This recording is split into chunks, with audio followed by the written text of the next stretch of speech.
What's up, everybody? Back again with yet another Flesh and Blood video. Pretty souped to get this out prior to the new year, as per usual with everybody in the world right now. Hopefully trying to get things rocking and rolling a little bit more for the new year. But really excited to be doing some more Flesh and Blood content. This one, going to be some Commoner action. Commoner with Roughhouse Plays, yet again. And also, real quick, shout out to Spooky Games. So, there'll be a link in the description below. The Flesh and Blood community lately has been growing insanely around here. It's been awesome. It's been really cool to see. I remember going to tournaments 9 months ago when I kind of started, and I haven't even been playing this game that long. There's only been about 4 people or so, 6 people, and now we have like 14 people showing up at tournaments. It is booming, baby. So if you're interested, if you live in the Rhode Island, Mass area, you want to learn a little bit more about the community around here, go ahead, join the Discord below. Again, it's Spooky Games, and feel free to reach out to me directly. Can always be happy to chat about Fab and help you out a little bit. So, but with that said, without further ado, let's go ahead and hop into the gameplay. It's going to be some Commoner Briar action versus Viserai. All right, so just getting started here. We have the equipment. I actually went with, instead of Ether Ironweave, I went with the double null rune.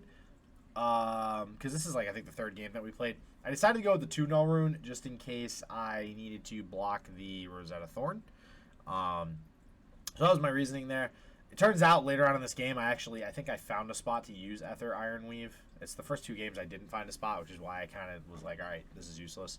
So it's probably just a coincidence. But so Viserai and Briar, again, Commoner. So from what I've seen, it kind of feels like Viserai is a lot more potential to do a large amount of damage. One of the games, I think Roughhouse got like 8 rune chants out in one turn actually, but just never was able to pop him. I killed him before he did. So Viserai, very, very good, but Briar more combo oriented, right? So I think Briar's kind of like the less consistent version of Viserai. Viserai a little bit more consistent and a little bit more top end. But Briar, man, some of these combos are absolutely crazy, as we're going to see here in a second. So basically this deck it's a lightning version of Briar Commoner. So you have things like this Foresight that I'm hovering there. Foresight in particular, great card. It basically, it's an action that's going to boost the deck's attack. A lot of these cards revolve around, and you can see me kind of reading everything because this is like one of the first times I've played Briar. But we played like 5 or 6 games, so I'm very familiar with these cards now. Lightning Surge, right? So you can play something like Foresight into Lightning Surge. So Foresight, generic action, right? Non-attack action, non-attack action. You play that, it has Go Again. Most of the non-attack actions in this deck, if not all of them, have Go Again. So the idea is you buff your next attack with a non-attack action, and you play an attack action that has Go Again, or you give it Go Again somehow, and then you trigger Rosetta Thorn, and then you're able to go ahead and deal the 2 arcane damage. Don't mind me reverting back turns there, because I think every time I reverted a turn was because I forgot to fuse, I think. This just in, fusing's a thing. So Lightning Surge is actually, I forget if that's the one that's from Arsenal or from hand, but Lightning Surge, you have to fuse in order to get Go Again with it. So I think, yeah, I kept the Electrify. I played Whisper of the Oracle to actually get... Oh, no, sorry, that's the one played from Arsenal. So, because Lightning Surge only gets Go Again when played from Arsenal, what I was able to do here was play the Whispers of the Oracle, which is just a 0-cost, like, opt, but it has Go Again, and that means I played 2 generic actions, right, with the +3 modifier, too. So Briar, then, is going to get me that Lightning token. So, that is what's actually going to give Lightning Surge, the embodiment of Lightning, the Go Again. And then I still have the resource points left over, which you can't see because my window's kind of cut off there, but which then gives me the resource points left over to go ahead and pay for the Rosetta Thorn. The Rosetta Thorn, so 1 for 4 damage is absolutely incredible. This thing is nuts busted. Now I can see why Briar was so good for so long and still is so good. I think she got 2nd at Worlds, right? So with this Commoner deck, you know, the ability to continue to end every turn with 1 for 4 damage, essentially, 2 arcane, 2 regular, is absolutely insane. So, you know, Roughhouse here taking all the damage, this usually signals that my opponent's going to come back with a pretty strong hand, right? So his first turn, he didn't do any damage to me. He set up. He got those 3 rune chants out. So he took a lot of that damage. He's probably trying to come in with a full grip. I can't remember if he takes this damage again or not. Looks like he took the arcane there. We'll see if he takes the two regular damage. But usually when a opponent takes that much damage and just like doesn't block any of your stuff, it means they probably have a pretty decent hand. Excuse me, to come back with a full grip, especially when he arsenaled a card on the first turn. So that's a 5-card hand. I don't have an arsenal, so I'm also behind 1 card. I didn't decide to arsenal a card because I had kind of that combo to play out my hand and get the Rosetta Thorn and deal 10 damage, hoping that, you know, he'd maybe block with at least 1 card. Well, I was wrong, unfortunately. Lead the charge. So lead the charge is kind of the way Roughhouse is playing the Rosetta Thorn. So interestingly enough, Viserai also playing Rosetta Thorn. Lead the charge allows Roughhouse to play some attacks that will also give him action points, or play some cards that will give him additional action points, and that's how he's able to play the generic actions, play the non-attack actions, and then play the attacks, and then also still attack with Rosetta Thorn. Not necessarily with Go Again, but with the action points. So lead the charge really good in that case. You're going to see this card played probably a few different times from him during this game. So I'm up 10 life here. My opponent's going in with full grip. Looks like we're playing another Blood Spill Invocation, which is going to potentially threaten some more Rune Chant tokens. So I'm going to have a problem here because my opponent's probably going to come in for a fair amount of damage. So I have 2 other buffs in hand, and I have 2 attacks in hand, Vigor Rush and Ravenous Rabble. So if you don't know what Ravenous Rabble is by now and you're new to the game, it's probably one of the first cards you should learn. It is absolutely amazing. 0 for generally in the right decks 4 Go Again, and even a 0 for 3 Go Again is good. And generally you're going to hit at least 3. Unless your name is Jay Doza, then you hit blue all the time and you always end up with a 0 for 2, but that's besides the point. So again, a very strong turn on my side. So this Arcane's coming in, right? So Roughhouse is triggering all these Rune Chants. What I'm doing right now is saying, okay, how can I play out this hand so that I can go ahead and deal max damage? Or how do I block? So I'm like, okay, you know, I could pitch to prevent all these Rune Chants coming in, right? Like I have a Foresight that, you know, a blue that could prevent the Rune Chant damage, but then I don't have anything to pay, right, on the following turn because the Foresight and the Vigor Rush both cost 1. So taking that Arcane and the 3 Dominate, I'm just taking this to the face. I'm pretty sure, yeah, I took all of it to the face because the way I see it is my next turn, I'm going to just full grip back. Like, I, at this point, have decided, okay, I think I will be able to go face Roughhouse. I will be able to just end the game much faster than Viserai can. And as long as I draw my combo hands, typically speaking, yeah, Briar's going to be able to do that, right? Now, that's a big if, right? If I don't draw the cards I need, then it might lead to a turn where I can't trigger Rosetta Thorn, and that's going to be a big problem for me. I've also already committed to this, and I think I actually said this to Roughhouse in the game.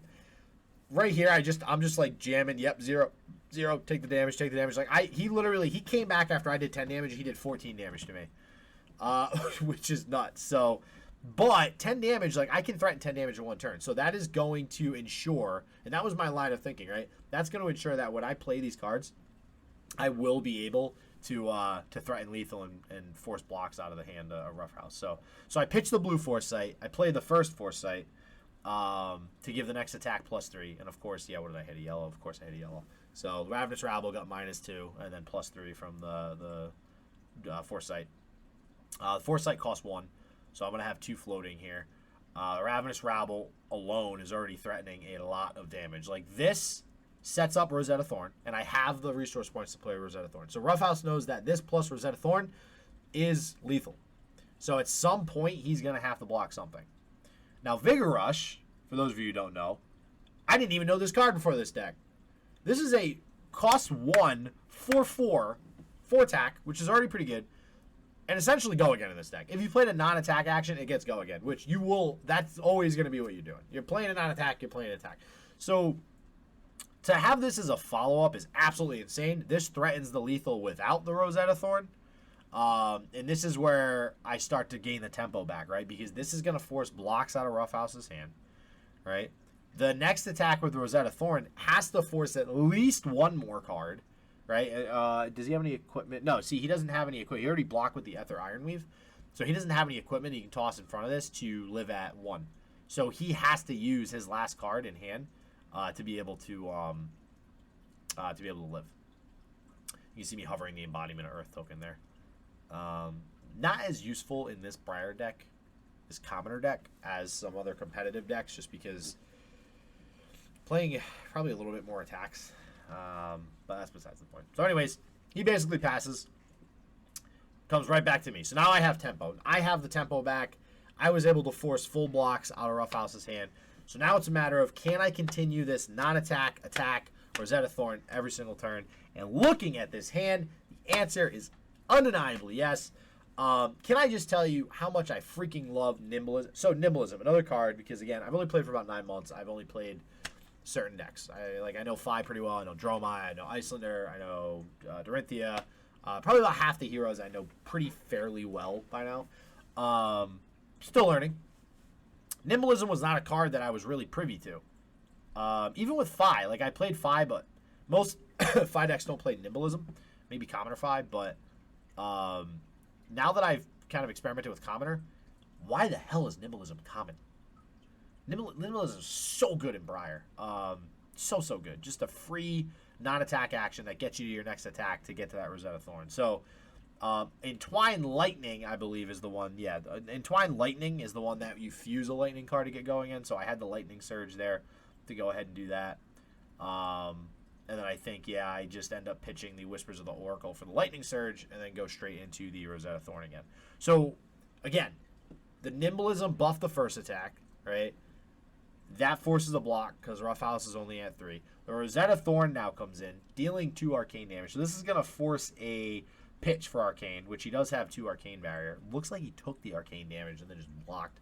So what Roughhouse is trying to do here, because usually my turn ends with Rosetta, he's trying to save cards to actually have some sort of turn to come back. Which he successfully does. So I end up arsenaling the Lightning Surge, which does get going if played from Arsenal, so that's going to help me next turn. So this is kind of where Roughhouse can try to come back.